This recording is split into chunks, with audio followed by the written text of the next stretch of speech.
ГСП онлайн. Городские новости сейчас.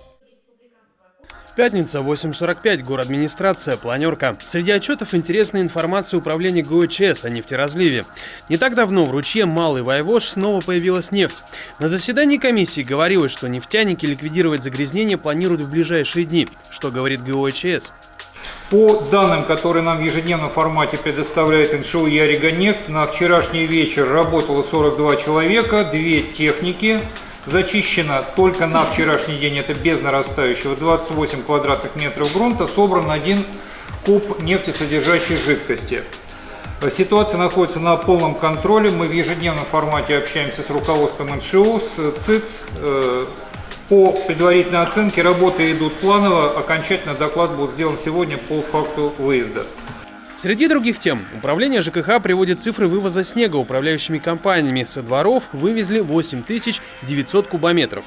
По муниципальному контракту на отлов бродячих животных благотворительная организация «Добрый город» за время действия контракта отловила 25 собак. Горзеленхоз подал заявку на покупку 550 светодиодных ламп для установки в городе, а управлению ЖКХ предписано заняться инспекцией зеленых насаждений.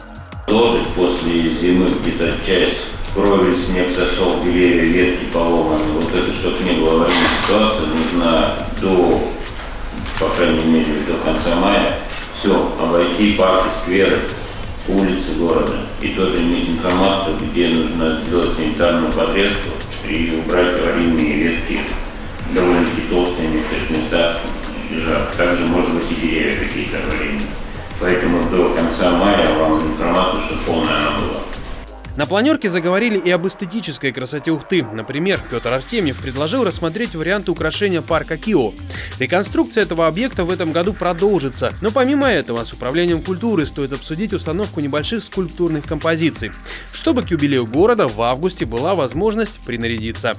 Это же касается и городских организаций. Подписано постановление о субботнике. С 16 апреля по 8 мая трудовые коллективы могут принять в этом участие. Торговые точки, павильоны и так далее тоже могут внести свою лепту, привести свои территории в порядок, почистить фасады, установить положенные урны. Одним словом, наводим марафет к праздникам.